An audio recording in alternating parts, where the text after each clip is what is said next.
I'd like to talk about CSS, starting with just a quick overview.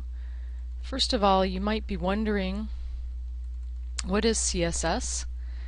CSS defines how HTML documents are presented in a browser. So here's an example of old-fashioned code. This is how we used to style the font face for text.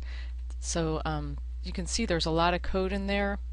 The new way with CSS, we would just apply this H1 tag, the heading 1, and then we would define the appearance somewhere else.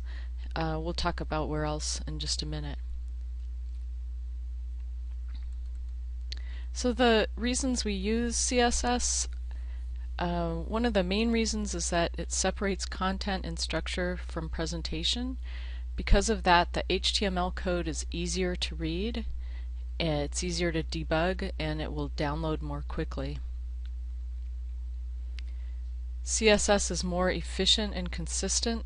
We can actually create a style sheet and link all of the pages in a site to that one style sheet.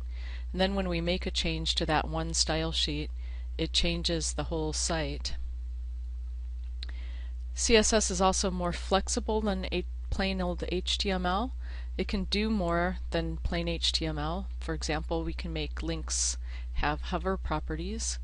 We can also create different styles for different devices. For example, you could have one style for the screen, one for printing, one for mobile devices, that sort of thing.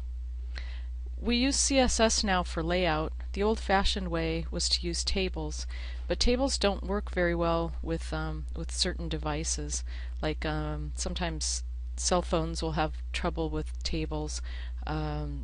Certainly screen readers can have difficulty with tables. Screen readers are used by blind people to read the text of the screen out loud.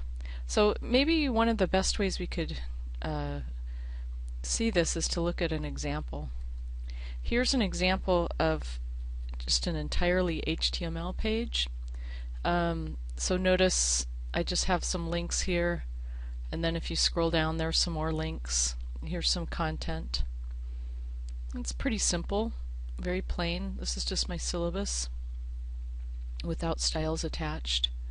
And then here's a syllabus with the styles attached. It's exactly the same HTML, only this has the styles.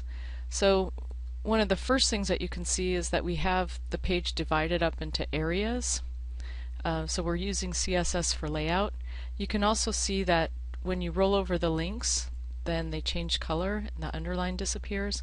When I click on the link, it also changes. And then if I have visited the link, then that looks different as well.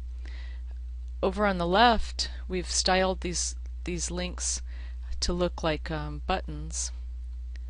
And you may have learned how to create rollover buttons in Photoshop or Fireworks, and those are kind of an old-fashioned way to do it. With that way, you create two images, and then when you roll over you swap the image, and it requires JavaScript. This way is much faster. It loads more quickly, and it's easier to maintain. So here's another example of that same idea. You know, as I scroll down, I can see that my headings all have different styles. I've styled this table to have a background color.